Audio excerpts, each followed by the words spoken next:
मित्रों, मैं डॉक्टर उमाशंकर, मैं दिल्ली विश्वविद्यालय के जागीर महाविद्यालय में राजनीति विज्ञान विभाग में प्रोफेसर के पद पर कार्यरत हूँ। आज मैं भारत में चुनावी माहौल में संविधान के बारे में किस तरह की चुनौतियां हैं और खतरे हैं, उस पर संक्षिप्त चर्चा करने जा रहा हूँ। ये चर्चा मीडिया डिक्शनरी चैनल और उसके अंकित तिवारी के सौजन्य से मैं कर रहा हूँ। मैं उस चैनल को बहुत आभार व्यक्त करता हूँ मुझे मौका देने के लिए। मीडिया डिक्शनरी भारतीय संविधान और लोकतंत्र के बारे में जो खतरे हैं, देश में चुनावी माहौल में किस तरह के मुद्दे हैं, उस पर चर्चा कर रहा है। यह चर्चा उसमें ही एक कड़ी है। भारतीय संविधान की जो प्रस्तावना है उसमें इसके आदर्श और सिद्धांत की चर्चा है।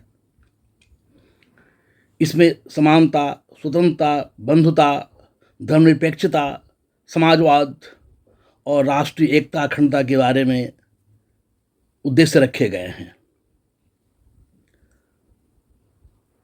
ये संविधान लोकतंत्र की आत्मा है और इसके बिना कोई भी लोकतंत्र सुरक्षित नहीं रह सकता है। लेकिन संविधान होने मात्र से ही लोकतंत्र और आज़ादी सुरक्षित नहीं रह जाती है। संविधान के स्वरूप को रखते हुए शासक दल कई ऐसे तरीके अपना सकता है जिसमें संवैधानिक प्रावधानों की जो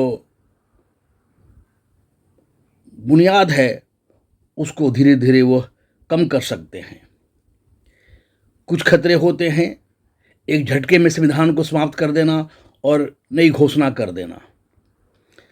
लोकतांत्रिक सरकार में यह संभावना बहुत कम होती है, लेकिन यह संभव है कि धीरे धीरे प्रक्रिया के माध्यम से एक एक कर परोक्ष तरीके से ऐसे बदलाव किए जाएं जिसमें एक समय के बाद ये संविधान अपनी मूल स्वरूप और आत्मा को खो देगा।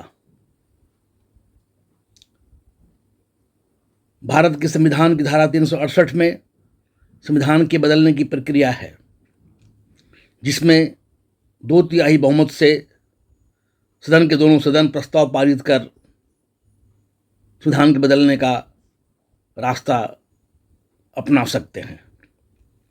और यह बात स्पष्ट है कि सुप्रीम कोर्ट के पास न्यायिक समीक्षा का अधिकार है।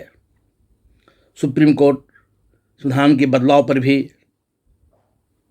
उसको निरस्त कर सकता है। इस संदर्भ में आज से 50 वर्ष पूर्व करीब केशवानंद भारती केस में सुप्रीम कोर्ट ने बेसिक स्ट्रक्चर कॉन्सेप्ट की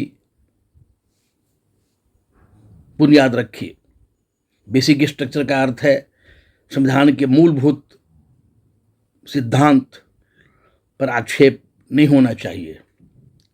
लेकिन हम ये बात स्पष्ट रूप से समझ लेना चाहिए कि यदि देश में ऐसा वातावरण बने जहाँ की नागरिकों में संवैधानिक मूल्यों के प्रति निराशा एवं उदासीनता हो जाए, शासक दल निरंकुश तरीके से काम करे और उसे संविधान के मूल्यों में विश्वास न हो, तो राज्य की एजेंसियों,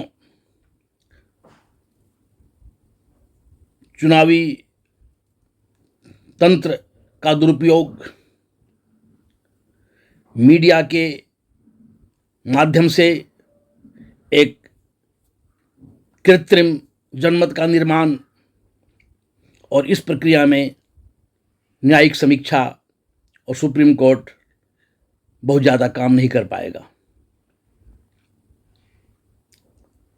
विकासशील देशों में कई जगह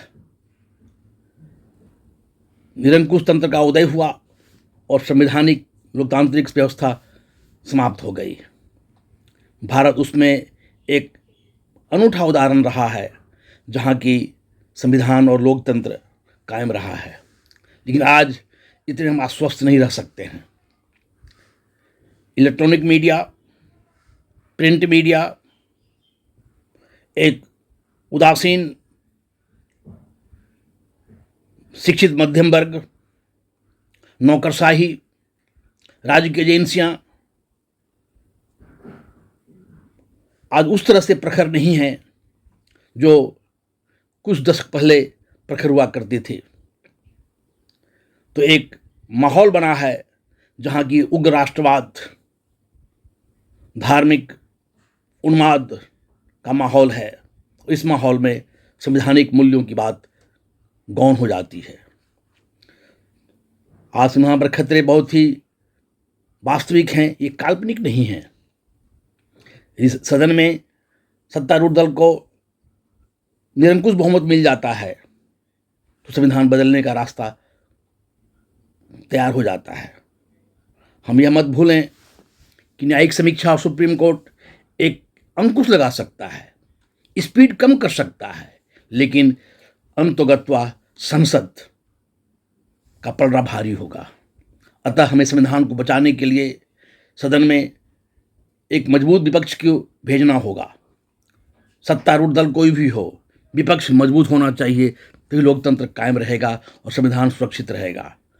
इन बातों के साथ हम आज चर्चा समाप्त करते हैं और पुनः media dictionary channel Ankit Tiwari के प्रति अपना आभार व्यक्त करते हैं। धन्यवाद।